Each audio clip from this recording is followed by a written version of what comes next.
बारिश में गरीब दर्जी सास की 5 बहू का जुगाड़ू रेनकोट। मैं तो तंग आ चुकी हूँ इस घर से। जरा देखना तो सही माँ जी कैसे दीवार से पानी चू रहा है। छत से पानी टपकता था वो कम था, जो अब दीवारों से भी पानी घर में आने लगा है। क्यों रोज रोज बोल बोल के अपना खून जलाती हो? पता है ना घर के हालात कैसे चल रहे हैं। लेकिन माँ जी इस तरह तो नहीं रह सकती ना कुछ तो करना ही पड़ेगा। मैंने चिकनी मिट्टी से कितना बढ़िया हाथी बनाया है, जब वो सूख जाएगा ना इसे हम खेलेंगे। मैंने तो सुपरमैन बनाया है, देखो कितना पावरफुल है। मेरा सुपरमैन हवा में भी उड़ेगा। ये बच्चों को चिकनी मिट्टी से यूं खेलता देख। चिकनी मिट्टी सूखने के बाद काफी ज्यादा सख्त हो जाती है। अगर हम इन चिकनी मिट्टी को इन चू रही दीवारों पर लगा दी तो सूखने के बाद वो सख्त हो जाएंगी और फिर शायद दीवारों से पानी ना आए। मेरी माँ ने भी एक बार ऐसा ही किया था। नैना और अलका बच्चों से चिकनी मिट्टी लेकर उन्हें आपस में अच्छे से मिला लेते हैं और अब जैसी बारिश बंद होती है तो चू रही दीवार पर लगा देती है। थोड़ी देर में चिकनी मिट्टी अच्छे से सूख जाती है। तो वहीं थोड़ी देर में कलावती की बेटी पूनम जब घर आती है तो उसके पूरे कपड़ों पर कीचड़ लगा हुआ होता है। ये देखकर, ये तेरे कपड़ों पर कीचड़ कैसे लगा हुआ है? एक गाड़ी वाले ने कीचड़ उड़ा दिया। बेटा तो थोड़ा देखकर चला करना। अब जा जल्दी से कपड़े बदल ले। क्या कपड़े बदल लूं? गिन चुनकर 6 से 7 जोड़ी तो है मेरे पास। अब वो भी सब धुलने के लिए गए हुए हैं। बारिश की वजह से सारे कपड़े गीले हैं। यही एक सूट बचा था और ये भी गंदा हो गया। भैया से कितनी बार कहा है कि थोड़े पैसे दे दे तो कुछ कपड़े ले आऊंगी, लेकिन उनके कान पर तो जू ही नहीं रेंगती। तुम तो कपड़ों के लिए पैसे मांग रही हो, ये तो घर के लिए भी 4 पैसे नहीं कमाते। पूरा दिन दारू पीकर इधर से उधर पड़े रहते हैं। मेरे और नैना के पति के पैसों से ही घर चलता है, वरना बाकी तो नल्ले है। अरे ऐसे कैसे बोल रही हो मेरे पति के बारे में? अगर उनका काम बारिश की वजह से थोड़ा मंदा पड़ गया तो भला उनकी क्या गलती? कम से कम मेरा पति कमाता तो है। शीतल के पति की तरह पूरा दिन इधर उधर तो नहीं घूमता। मेरे पति इधर तो नहीं घूमते हैं, वो तो बस एक अच्छी नौकरी ढूंढ रहे हैं। पता नहीं कितनी अच्छी नौकरी ढूंढ रहे हैं जो अभी तक नहीं मिली। सोचा था शादी कर देंगे तो कम से कम घर की जिम्मेदारियां तो संभालेंगे, लेकिन अभी भी एक अच्छी नौकरी की तलाश में बस घूमी जा रही है। ये नहीं कि जो मिल रहा है वही काम करके घर में 4 पैसे लाएं। अरे तुम पांचों फिर से शुरू हो गए, जाओ जाकर खाना बनाओ। कलावती अपने बक्से में से कुछ पुरानी साड़ियां निकालती है जिनमें वो 1 से 2 कुर्ते बनाकर अपनी बेटी को देती है। इसे मानना पड़ेगा, पुरानी साड़ियों से भी कितना बढ़िया कुर्ता बना लिया आपने। इसी तरह के जुगाड़ से ही गरीब की जिंदगी चलती है बेटा। अगर गरीबों की जिंदगी में जुगाड़ नहीं तो उनकी जिंदगी भी खत्म है मानो। शाम होने को आती है। रात के खाने में अलका और कोमल दाल चावल बना देती हैं, जिसे देख। ये क्या बनाया है? अब मैं दारू के साथ दाल चावल खाऊंगा? अरे दारू के साथ तो चिकन बिरयानी खाने में मजा आता है। जाकर मेरे लिए गर्मा गर्म बिरयानी ला। हाँ क्यों नहीं, आंगन में जो पैसों का पेड़ है वहीं से तोड़ कर लाती हूँ आपके लिए मैं बिरयानी। अरे शर्म नाम की चीज है या नहीं? साल भर तो गया नौकरी छोड़े हुए, अब पता नहीं किन लोगों के साथ आपको ये शराब पीने की बुरी आदत लग गई है। 2 बेटियों की जिम्मेदारी है, कब तक भाई के पैसों के दारू पियोगे? अरे अपने भाई के पैसों की पीता हूँ, तेरे बाप के पैसों की नहीं, समझी? इस घर में तो चैन से इंसान दारू भी नहीं पी सकता। जा रहा हूँ मैं। मनोज अपनी दारू की बोतल उठाकर लड़खड़ाते हुए घर से बाहर चला जाता है। ये देख। आखिरकार कौन सी मनहूस घड़ी में मैंने शादी की थी। सारी गलती मेरी है जो बीमार होकर बिस्तर पर पड़ गया। अगर शरीर में जान होती तो इस तरह की नौबत नहीं आने देता। भगवान ने 5 बेटे दिए हैं, लेकिन 2 ही काम के निकले, बाकी तो राम भरोसे है। आप क्यों बोल रहे हैं? डॉक्टर ने आपको आराम करने के लिए कहा है, सब ठीक हो जाएगा। अरे कार्तिक बेटा, कब तक अच्छी नौकरी की तलाश करेगा? जो काम मिल रहा है कर ले। अरे माँ, आपके बाकी बेटों की तरह मैं 4वीं और 5वीं तक नहीं पढ़ा हूँ। अरे ग्रेजुएट हूँ, भला ऐसे कैसे इन लोगों की तरह मजदूरी कर लूं? पढ़े आए ग्रेजुएट वाली, कॉलेज का पहला साल पढ़कर बैठे हो और डींगे तो ऐसे मारते हो जैसे पीएचडी कर रखी हो। इसी तरह रहे ना तो एक दिन बस स्टैंड पर कटोरा लेकर भीख मांगते नजर आओगे। माँ हमें स्कूल प्रोजेक्ट के लिए पैसे चाहिए। बेटा मेरे पास बिल्कुल भी पैसे नहीं है, तुम तो जानती हो ना कि तुम्हारे बाबा काम नहीं करते। अगर स्कूल में परसों तक प्रोजेक्ट नहीं जमा करवाए तो टीचर बहुत डांटेगी। पिंकी परेशान मत हो, मुझे बताओ कितने पैसे चाहिए? चाचा सिर्फ 100 रुपए बाकी का सामान है हमारे पास। मोहित अंदर से 100 रुपए लाकर अलका को देता है। भाभी ये लो, कल बच्चों को सामान दिलवा के ले आना। मोहित की ये दरियादिली देखकर उसकी पत्नी आशा का मुंह बन जाता है। रात को जब सब अपने कमरे में सो रहे होते हैं। कुछ महीने में हमारा खुद का बच्चा आने वाला है, उसके लिए कुछ सोचा भी है तुमने? सारे पैसे अपने भाइयों के बच्चे पर उड़ाते हो। उनका बाप खुद तो पैसे कमाता नहीं है, तुम क्यों उन पर इतना मेहरबान हो रहे हो? अरे आशा, बच्चे हैं। देखो जी, मैं समझा रही हूँ, अब जल्द से जल्द पैसे जोड़कर कहीं और घर ले लो। कल को हमारा भी परिवार बढ़ेगा। पहले अपने घर में दिया जलाओ, दूसरों के घर का दिया अपने आप जल जाएगा। पैसों की कमी, बड़ा परिवार और कमाने वाले 2 से 3 लोग, जिसके चलते आए दिन घर में इसी तरह की छोटी मोटी लड़ाई बहस होती रहती थी। मनोरमा बहन का भी ब्लाउज बनकर तैयार हो गया। राजू बेटा, जरा इधर तो आना। जी दादी माँ। मेरा राजा बेटा, जाओ और ये ब्लाउज को मनोरमा आंटी को दे आओ। ठीक है दादी माँ। राजू जैसे ही ब्लाउज लेकर घर से जाने लगता है कि तभी बाहर अचानक बारिश शुरू हो जाती है। चिकनी मिट्टी की जुगाड़ के चलते इस बार दीवारों से तो पानी नहीं आता, लेकिन बारिश की वजह से इस गरीब परिवार की छत टपकने लगती है, जिससे हे भगवान, ग्राहकों के कपड़े भीग गए। शाम तक 1-2 लोग आने वाले थे अपने कपड़े लेने, अब कैसे सुखाऊंगी इन्हें? कितनी बार कह दिया इनसे कि अगर मजदूरी नहीं करनी तो किसी कॉल सेंटर में ही काम कर लो, लेकिन नहीं, इन्हें पता नहीं क्या लगता है कि कल अंबानी बुलाकर आईएनबी अपनी कंपनी का मैनेजर बना देगा। अरे कर लो, जितनी बुराई करनी है मेरी। एक दिन देखना, ये घर तो मेरे ही पैसों से चलेगा। हाँ बेटा, क्यों नहीं, जरूर एक दिन ये घर बड़ा सा बंगला बन जाएगा। हम सब रेशमी कपड़े पहनेंगे, हाथों में सोने की चूड़ियां होंगी और लाल बत्ती की गाड़ी हमारा बाहर इंतजार करेगी। मुझे तुझ पर पूरा यकीन है। कलावती इधर अपने बेटे को ताना मार रही थी तो उधर बारिश की वजह से एक बार फिर आंगन में बना मिट्टी का चूल्हा भीग गया था। हो गया सत्यानाश, लगता है आज रात सभी को भूखे पेट ही सोना पड़ेगा। आशा के आंगन में काफी समय से एक पुराना कनस्तर पड़ा हुआ था, जिसे वो लाकर साफ कर देती है और अब उसमें कुछ लकड़ियां डालकर उसे जला देती है। बन गया हमारा जुगाड़ू चूल्हा। अगर ये भीग भी जाए तो कोई दिक्कत नहीं है। आशा, तुम्हारा दिमाग तो बुलेट ट्रेन की रफ्तार जैसा तेज चलता है। वैसे घर में एक और कनस्तर पड़ा हुआ है, उसके साथ भी ऐसा ही कर सकते हैं, फिर कम वक्त में खाना भी बन जाया करेगा। अपनी रोजमर्रा की जिंदगी की परेशानी के चलते आए दिन कोई न कोई बहू को इसी तरह के जुगाड़ करके अपनी जिंदगी गुजारनी पड़ रही थी। तो वहीं दूसरी तरफ कलावती भी सुबह से शाम तक लोगों के कपड़े सिलकर 4 पैसे कमाती। ऐसे कुछ दिन गुजर जाते हैं। मौसम तो खराब सा लग रहा है, अस्पताल जाना ठीक रहेगा क्या? आशा, तुम गर्भवती हो और तुम्हारा चेकअप सरकारी अस्पताल में ही चल रहा है, कोई प्राइवेट अस्पताल में नहीं जो जब चाहे चले गए। सरकारी अस्पताल में डॉक्टर भी इतने कम आते हैं, अगर घर में बैठ गए ना तो फिर तो न जाने कब डॉक्टर से मुलाकात होगी। शीतल गर्भवती आशा को नजदीकी सबसे बड़े अस्पताल में वीकली चेकअप के लिए लेकर जाती है। चेकअप के बाद दोनों जब घर आ रही होती हैं तो उन्हें रास्ते में अरबी के पत्ते और आसपास उगे कुछ साग दिखते हैं। अरे यहाँ तो ढेर सारे अरबी के पत्ते हैं, इन्हें लेकर चलते हैं, 1-2 दिन अरबी के पत्तों की सब्जी खा लेंगे। और मेरा तो साग खाने का मन कर रहा था, इन्हें भी लेकर चलते हैं। आशा शीतल अरबी के पत्ते और साग लेकर घर लौट रही होती हैं कि तभी रास्ते में बारिश शुरू हो जाती है। दोनों के पास इतने पैसे भी नहीं थे कि वो रिक्शा कर सके और ना ही पास में छतरी, जिसके चलते अब वो दुकान के सहारे खड़ी हो जाती हैं और बारिश के रुकने का इंतजार करती हैं। 2 घंटे बाद जब बारिश रुकती है तो दोनों घर आती हैं। तुम्हारा दिमाग तो नहीं खराब हो गया? ऐसी हालत में इतनी देर तक बाहर क्या कर रही थी? कहा था ना मैंने जल्दी की घर आ जाना। तो टैक्सी क्यों नहीं लगवा देते? 4 पैसे तो देते नहीं हो आने जाने के। अब बारिश हो गई थी तो ऐसी हालत में थोड़ी ना भीगती हुई आती। बारिश की वजह से मैं तो शाम की सब्जी भी नहीं ला पाई।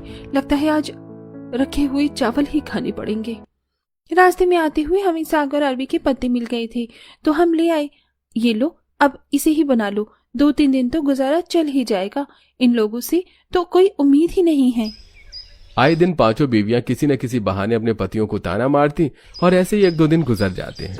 जहां पहले हफ्ते में 2 से 3 बार बारिश हुआ करती थी तो वहीं आए दिन बारिश होने लगी थी, जिसके चलते घर से बाहर निकलना भी मुश्किल सा हो गया था। बच्चों चलो उठ जाओ, वरना स्कूल के लिए लेट हो जाओगे। आज हम स्कूल नहीं जाएंगे, बाहर बहुत तेज बारिश हो रही है। परसों भी हम स्कूल जाते हुए बारिश में भीग गए थे, हमारी बुक्स भी भीग गई थी, टीचर ने हमें बहुत डांटा। बच्चों, वो तो अचानक रास्ते में बारिश हो गई थी ना, इसीलिए तुम भीग गए। आज हम तुम्हें छतरी देकर भेजेंगे, तुम लोग भीगोगे नहीं। तभी बच्चे उठकर तैयार होने लगते हैं तो वहीं अलका अब जैसे ही बक्से के अंदर से छतरियां निकालती है तो दोनों में ही छोटे छोटे होल होते हैं। लो, चूहों ने तो इसमें भी छेद कर दिया, अब क्या दे बच्चों को। अरे बहू, भूल क्यों जाती हो? तेरी सास दर्जी है, मैं अभी कुछ ना कुछ जुगाड़ करती हूँ। कलावती उन छेदों पर कतरन लगाकर हाथ की मदद से सुई धागे से अच्छे से सिल देती है। अब सभी बच्चे जैसे ही छतरियों में स्कूल के लिए निकलते हैं तो थोड़ी दूर जाते ही राजू की छतरी तेज हवा के चलते उड़ जाती है। अरे हमारी छतरी तो उड़ गई, अब क्या होगा? अब सभी बच्चे बड़ी मुश्किल से एक ही छतरी में स्कूल जाते हैं।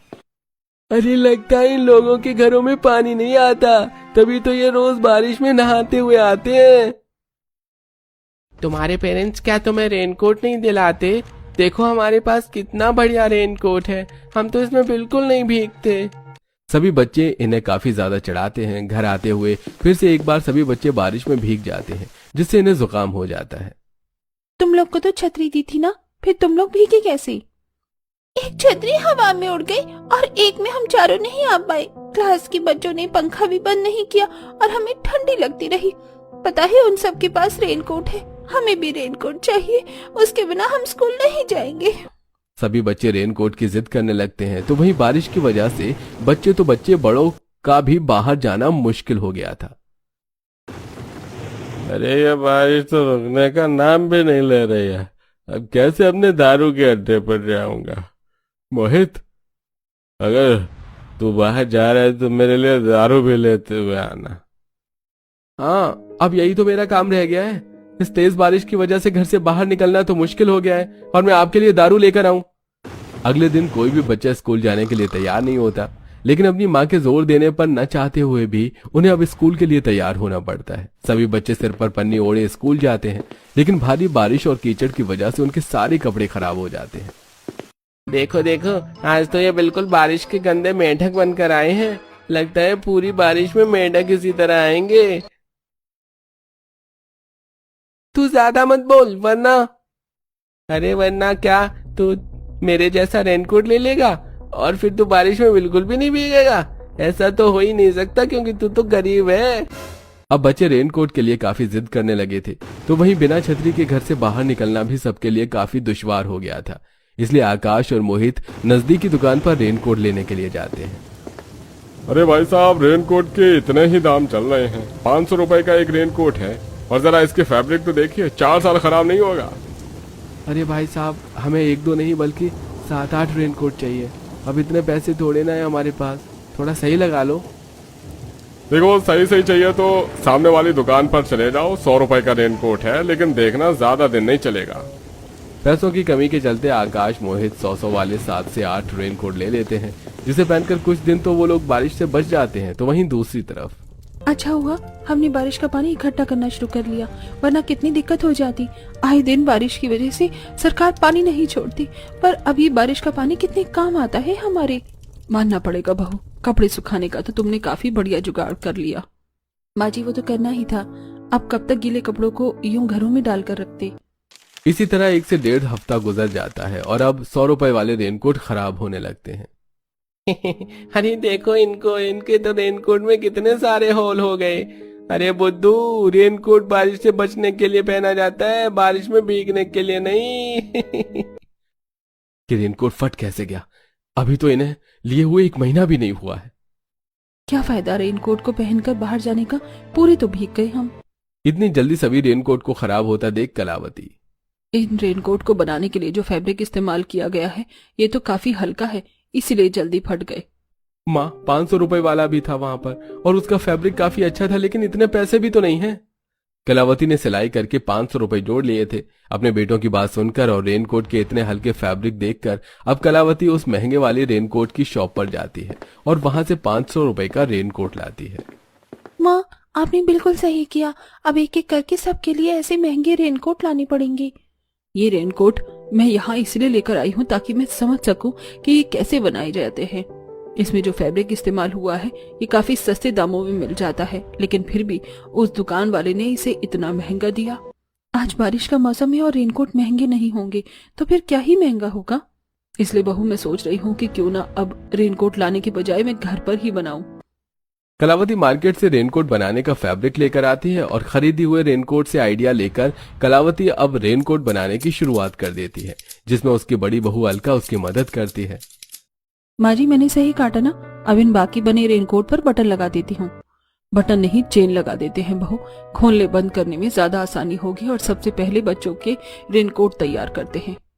कलावती अब दिन रात लगाकर और अपनी बहू की मदद से घर में सभी के लिए एक एक रेनकोट तैयार कर देती है। और जब सबसे पहले बच्चे उन रेनकोट को पहनकर बाहर जाते हैं तो जरा भी नहीं भीगते और क्लास में भी और बच्चे उनके रेनकोट को देखते हैं। पिंकी, तेरा रेनकोट तो काफी अच्छा लग रहा है। पता है, मेरी मम्मी ने पूरी मार्केट में पिंक कलर का रेनकोट ढूंढा, लेकिन उन्हें कहीं नहीं मिला। तूने ये पिंक कलर का रेनकोट कहाँ से लिया है? अरे ये रेनकोट हमने कहीं से लिया नहीं है, बल्कि हमारी दादी माँ ने हमारे लिए बनाया है। सच में तुम्हारी दादी माँ क्या मेरे लिए भी ऐसा रेनकोट बना देंगी? मुझे तो ग्रीन कलर में चाहिए। अरे वाह यार मोहित, तेरा रेनकोट तो काफी बढ़िया लग रहा है। कितने का लिया? क्या सच में ये रेनकोट तुम्हारी सास ने बनाया है? सही है, जब से बारिश का मौसम शुरू हुआ है तब से घर से बाहर जाना मुश्किल हो गया है। छतरी का भी कोई फायदा नहीं, पूरा तो भीग ही जाती है। अगर तुम लोगों को भी ऐसा ही रेनकोट चाहिए तो बता देना, मेरी सासू माँ जरूर बनाएंगी। हाँ हाँ, क्यों नहीं, मुझे तो अपने पूरे परिवार के लिए ही बनवाना है। सभी लोग कलावती के बनाए हुए रेनकोट की काफी तारीफ करते हैं और जब घर आकर ये बात सब कलावती को बताते हैं तो वाह, लोगों में तो आपकी काफी वाहवाही हो रही है। मामूली से रेनकोट भी लोगों को कितनी ज्यादा पसंद आ रहे हैं। वो इसलिए क्योंकि माँ जी ने सस्ते फैब्रिक से भी अच्छा, और वो भी काफी अच्छा रेनकोट बनाया है जो सालों साल तक चल सकते हैं। माँ, मामूली कपड़ों की सिलाई करके तो आपकी कमाई हुई नहीं। लगता है भगवान ने आपके हाथों में ये हुनर मामूली कपड़े सिलने नहीं बल्कि रेनकोट बनाने के लिए ही दिया था। कलावती भी इस काम को बढ़ाना चाहती थी, इसलिए वो और भी फैब्रिक लाती है और सभी के लिए रेनकोट बनाती है। तो वहीं कार्तिक, जो काफी वक्त से काम के लिए इधर उधर भटक रहा था, उसे एक आइडिया आता है। अपने दोस्त से थोड़े पैसे उधार लेकर कार्तिक एक छोटी सी दुकान किराए पर लेता है जिसमें वो अपनी माँ के बनाए हुए रेनकोट को बेचता है। अरे भाई साहब, ऐसा ही रेनकोट अभी पिछली दुकान पर देख कर आ रहा हूँ। वो तो 500 रुपए से कम दे ही नहीं रहा था और आप सिर्फ 350 में दे रहे हैं। देखने में तो बिल्कुल वैसा ही है। कम से कम 1-2 साल तो चलेगा ना। अरे भाई साहब, आप 1 से 2 साल की बात कर रहे हैं, मैं गारंटी दे रहा हूँ कम से कम 7-8 साल चलेगा। कार्तिक ने भले ही कभी नौकरी न की हो, लेकिन कार्तिक बड़ी आसानी से अपनी माँ के बनाए हुए रेनकोट को बेच रहा था। तो वहीं अब ऑनलाइन और बड़ी दुकानों पर भी कार्तिक रेनकोट बेचने लगा था, जिससे उन्हें अब काफी मुनाफा होता है। मैंने कहा था ना, एक दिन मेरे ही पैसों से मैं पूरा घर चलाऊंगा। अब तो किसी को नौकरी करने की भी जरूरत नहीं है। अच्छा जी, बोल तो ऐसे रहे हो जैसे ये रेनकोट माँ जी ने नहीं, आपने ही बनाया हो। क्यों माँ जी, सही कहा ना मैंने? मेहनत तो हम सब ने ही की है मिलकर, तभी तो आज हमारा रेनकोट का काम इतना अच्छा चल रहा है। समय बीतने के साथ साथ मुनाफा भी बढ़ता है। तो वहीं 24 घंटे दारू पीने वाले मनोज की भी अकल अपने भाई को देखकर ठिकाने आने लगती है और अब वो धीरे धीरे दारू पीना कम करके अपने सबसे छोटे भाई कार्तिक के साथ काम पर लग जाता है। और अब पहले परिवार के जो सदस्य घर छोड़ने की बात करते थे, तो वहीं अब पूरा परिवार एक साथ रहता है और मुनाफे के पैसों से धीरे धीरे सभी भाई अपना अपना छोटा मोटा काम शुरू भी कर लेते हैं।